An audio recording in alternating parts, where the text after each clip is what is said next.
A firm acquired 2 tractors under hire purchase agreement, details of which were as follows. ये आपको यहाँ पे details दी हुई है. इसका कैश प्राइस दिया हुआ है. Tractor A and tractor B. Tractor A was acquired on 1st April, whereas tractor B was acquired on 1st October. Both agreements provided for payment to be made in 24 monthly installments. आपको monthly instalment पे करने हैं of rupees 600 each for tractor A and rupees 800 each for tractor B. इसके लिए 600 रुपए per month, इसके लिए 800 रुपए per month. Commencing on the last day of the month following purchase. Okay. All installments being paid on due dates. जितने भी instalment थे वो ड्यू डेट पे पे हो रहे हैं. On 30th June, that is after 9 months, इसके 1 साल और 3 महीने के बाद और इसके 9 महीने के बाद tractor B was completely destroyed by fire. In full settlement on 10th July, an insurance company paid rupees 15,000. Insurance company ने 15,000 पे पे कर दिया. Any balance on the hire purchase company's account in respect of these transactions was to be written off.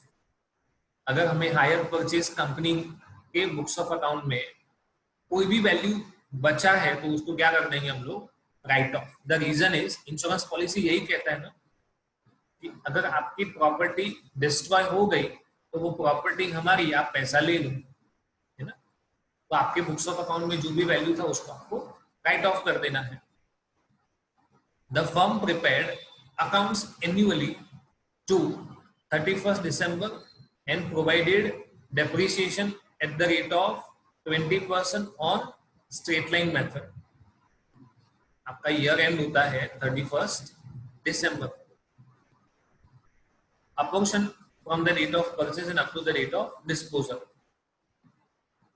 You are required to record these transactions in the following accounts. आपको hire purchase transactions को record करना है. तो 31st December तक तो कोई problem था ही नहीं. There was no issue at all. Is it okay? इधर आपको प्रोविजन फॉर डेप्रिसिएशन अकाउंट बोला है, इसका मतलब आपको असेट के अकाउंट में डेप्रिसिएशन की एंट्री नहीं देनी है ना. हम लोग डेप्रिसिएशन की एंट्री क्या पास करते हैं, डेप्रिसिएशन टू प्रोविजन. जब तक ये एसेट हमारे पास रहेगा हम यही एंट्री पास करते रहेंगे. जब ये एसेट को सेल करेंगे या डिस्पोज ऑफ करेंगे तब हम प्रोविजन में से उस एसेट से रिलेटेड जो डेप्रिसिएशन है उसको डेबिट कर देंगे. पर जब तक वो एसेट हमारे पास है हम कुछ भी नहीं करेंगे. तो नॉर्मली फर्स्ट ईयर में कोई भी चीज नहीं आएगी. सिंपली आपको 1 अप्रैल के दिन ट्रैक्टर ए का एंट्री लिखना है, 1 अक्टूबर के दिन ट्रैक्टर बी का एंट्री लिखना है. क्या लिखेंगे, tractor A account debit to hire vendor and tractor B account debit to hire vendor. फिर आगे फर्स्ट ईयर में और कौन सी एंट्री पास होगी, which entry will be passed.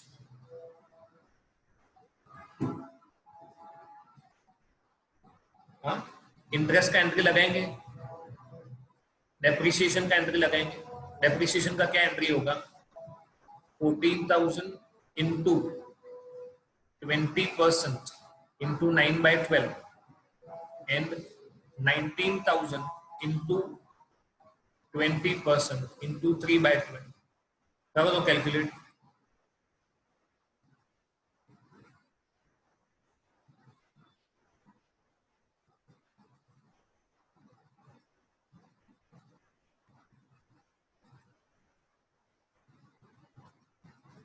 ऐसा हो रहा है. हाँ सर. ओके. हाँ. तो ये आपका डेप्रिसिएशन लगेगा फर्स्ट ईयर के एंड में। सी डेप्रिसिएशन का क्या एंट्री पास होता है ना, पहले depreciation to provision for depreciation and then P&L to depreciation, ऐसा एंट्री पास होता है। Now what happens in the next year, second year में क्या होता है, जो फर्स्ट ट्रैक्टर है उसको कुछ नहीं होता है, उसका हम नॉर्मली डेप्रिसिएशन लगाते रहेंगे। सेकेंड ईयर में जो ट्रैक्टर बी था वो हमारे पास 6 महीने रहा और 6 महीने के बाद वो डिस्ट्रॉय हो गया। मतलब 30 जून के दिन हम उसको इस अकाउंट में से निकाल के असेट डिस्पोजल अकाउंट में लेके जाएंगे, इधर लेके जाएंगे, और इसके ऊपर जितना भी डेप्रिसिएशन लगा होगा, what ever depreciation is calculated. तो फर्स्ट ईयर में कितना डेप्रिसिएशन लगाया, 950। सेकेंड ईयर में कितना लगेगा, इसका डबल। क्यों? क्योंकि ये 3 मंथ्स का था, ये 6 मंथ्स का है, और SLM मेथड है तो एसएच WDV को चेंज करना नहीं है। इंश्योरेंस कंपनी ने आपको कितना पैसा दिया, what is the amount given by insurance company, 15,000। तो बाकी कितना बचेगा, डिफरेंस निकालो तो।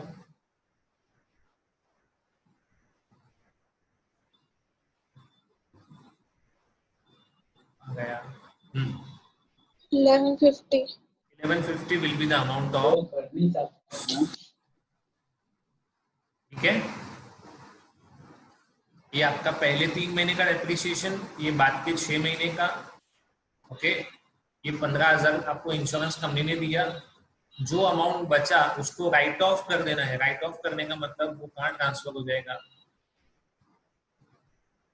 It will be transfer to P&L। आया समझ में?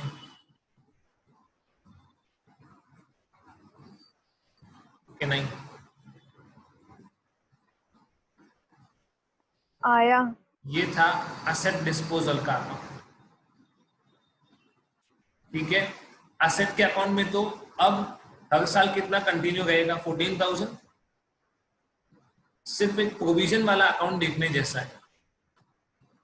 प्रोविजन के अकाउंट में फर्स्ट ईयर में क्या हुआ, depreciation to provision for depreciation 2,100 and 950, मतलब टोटल हम कितना कैरी फॉरवर्ड करेंगे, 3,050। यहाँ पे बैलेंसिंग फिगर वापस वो अगले साल कैरी फॉरवर्ड होगा। अब ट्रैक्टर ए पे पूरे साल का लगेगा, ट्रैक्टर बी पे 6 मंथ्स का लगेगा, और इसको है ना, मतलब अब 30 जून के दिन क्या करेंगे, इस प्रोविजन को भी हम कहाँ लेके जाएंगे, असेट डिस्पोजल अकाउंट में। कितना प्रोविजन, ये ट्रैक्टर बी पे पहले 950 रुपए था, वो दूसरे साल का 1900 था, वो उसको कितना हो जाएगा 2850। इसका टोटल कितना बनेगा, 47 हो जाएगा, 7750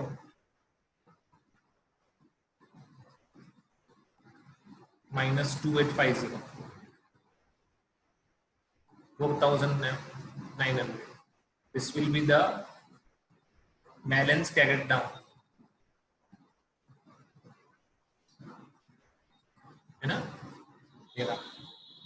अगले साल वापस 4,900 carried forward और 2,800 depreciation.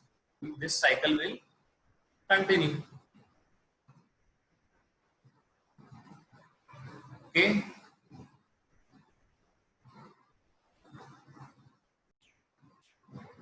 The terms of payment is 4 annual installment of 6,000 at the end of each year, commencing from the date of agreement. देखो ये बहुत इंपॉर्टेंट है, जिस दिन अग्रीमेंट किया उसी दिन से 6,000 रुपए, मतलब 0 ईयर फर्स्ट ईयर के बिगिनिंग में दिस फर्स्ट ईयर के एंड में या सेकेंड ईयर के बिगिनिंग में ऐसा बोल सकते हैं, थर्ड ईयर के बिगिनिंग में, फोर्थ ईयर के बिगिनिंग में ऐसा होगा। ये फर्स्ट ईयर का बिगिनिंग हो जाएगा।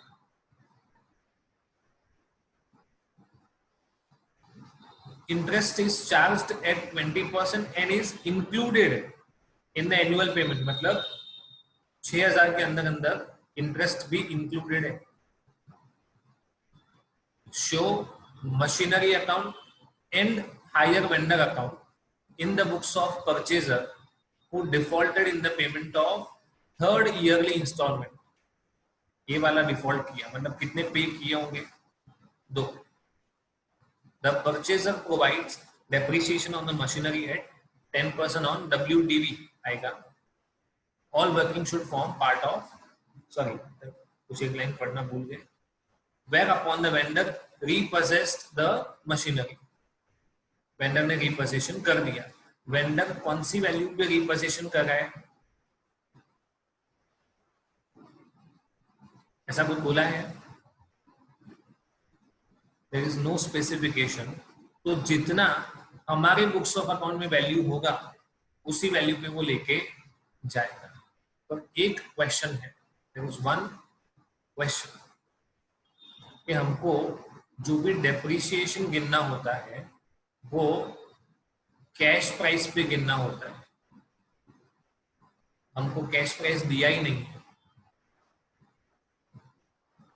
तो how to calculate the cash price? Calculate कैसे करेंगे? कुछ याद आ रहा है?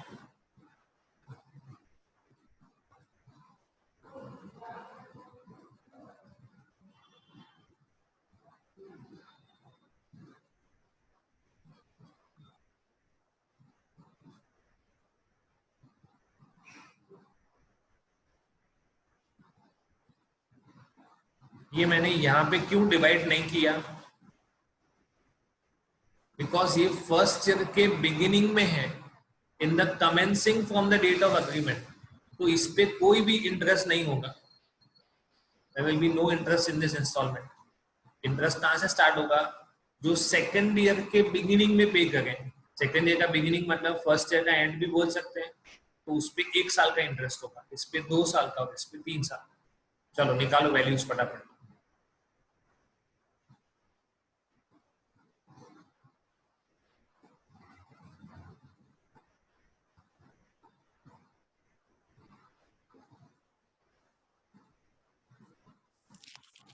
सर 18639 टोटल 6000 18639 आ रहा है। So make mistake. 6000 સાથે એડ કર્યા हाँ ये કહું છું। How they calculate?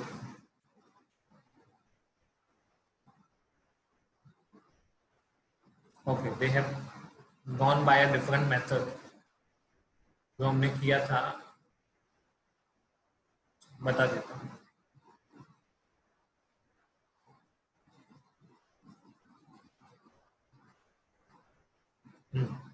Our selection of method was wrong. Okay. ये जो लास्ट इंस्टॉलमेंट होगा ना, चौथा है ना, वो होगा 6000, पर इस पे इंटरेस्ट कितना होगा? सिर्फ 1 साल का, क्योंकि थर्ड ईयर के बिगिनिंग में जो आउटस्टैंडिंग होगा वो प्लस 1 साल का इंटरेस्ट, ऐसा करके हमको 6000 पे करना है। तो ये होगा, अगर थर्ड ईयर के बिगिनिंग में 100 रुपए बाकी है तो हम 20 रुपए जोड़ के कितना पे करेंगे? 120 रुपए। तो इसमें इंटरेस्ट हो गया 20, मतलब इसमें प्रिंसिपल पोर्शन कितना हो जाएगा? ये इंटरेस्ट 5000। अब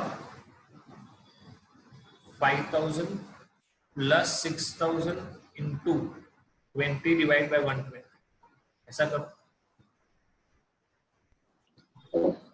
1833। 1833 6000 में 1833 जाएगा तो 4167। Okay, so now 5000 plus 4167 plus 6000 into 20 by 120.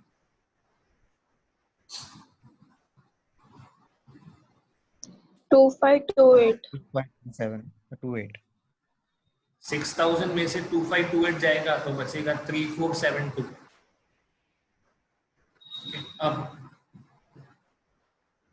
5000 plus 4167 plus 3472 plus 6000 into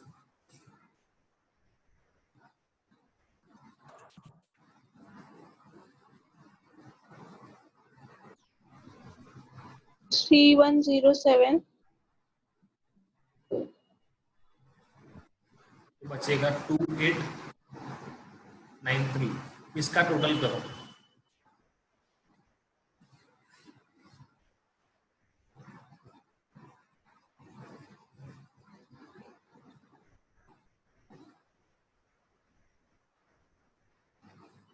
one 15532 ये हो गया आपका कैश प्राइस. ओके. आपने कितने साल तक डेप्रिसिएशन चार्ज किया होगा?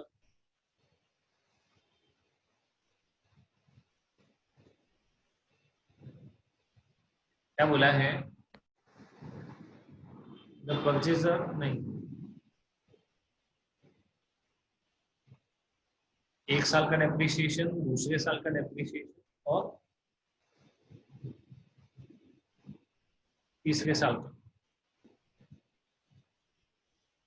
बाकी की जो वैल्यू बची उस वैल्यू पे वो लेके जाएगा. तो हमें कितना लॉस हुआ वो ढूंढना है. How to find out the loss? एक सेकंड, उन्होंने कुछ वैल्यू बोला है.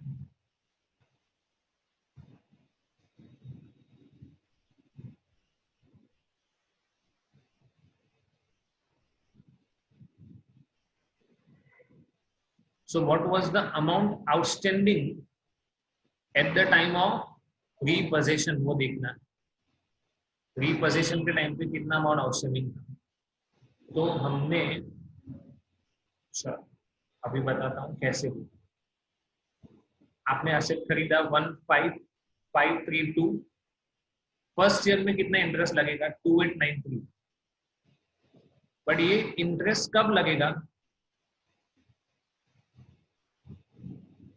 ये माइनस हो जाने के बाद प्लस 2893 माइनस 6000 कितना आएगा? 6425 सम इशू, कुछ इशू है. ओके, ये इंटरेस्ट का अमाउंट है. सो 9532 प्लस 3107 माइनस 6000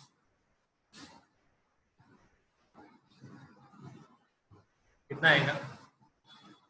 6639 हाँ. अभी इंटरेस्ट कितना लगेगा वापस? 2528.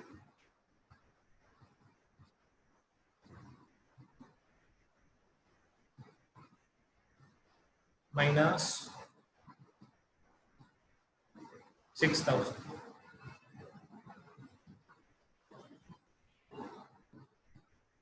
3167 कितना? 3167 3165 नहीं आएगा. 7 फिर से करो. 3167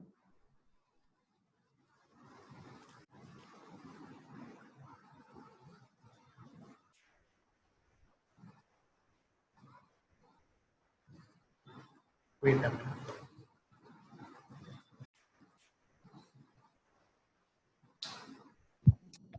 one five five three two 15 थोड़ा लाउडली बोलो. सर 15532 15532 है ना. हमारा सही था, सिर्फ इंटरप्रिटेशन गलत था. ओके. इतना आपका कैश प्राइस है, this is your cash price. आपको हर साल के एंड में इंस्टॉलमेंट पे करना है। You are suppose to pay instalment at the end of every year, और आपका हर साल का इंस्टॉलमेंट है 6,000 रुपीज। ओके, और 6,000 के अंदर आपका इंटरेस्ट इंक्लूसिव है, that is in total you are going to pay 24 against this amount.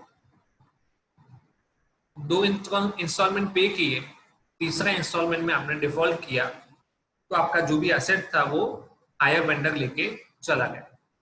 ठीक है,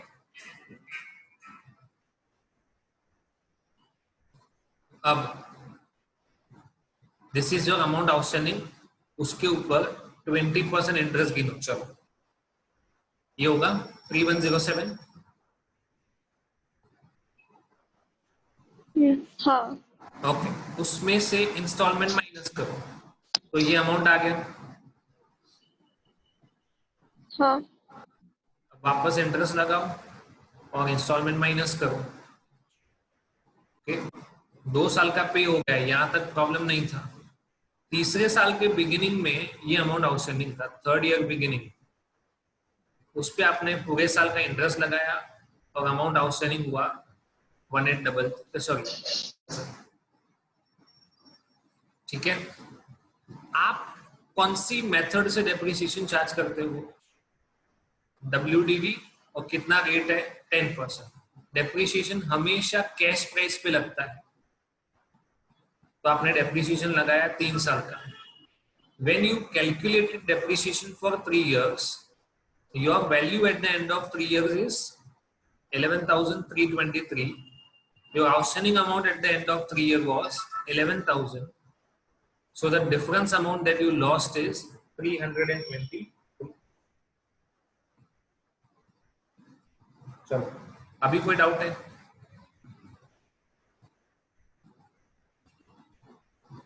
हाँ,